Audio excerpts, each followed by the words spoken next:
Noodles করবো। নুডলসের জন্য আমি ফার্স্টে দিয়ে দিচ্ছি তেল পরিমাণ মতো।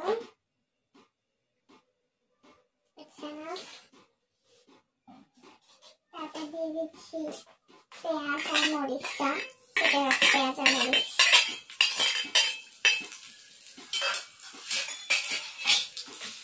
এটা ভেঙে দিচ্ছি।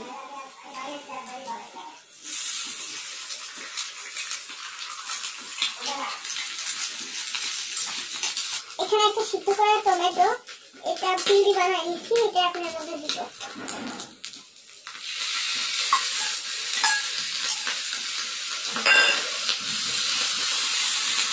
এরপর স্বাদ মতো একটু লবণ ছিটিয়ে দিতে হবে।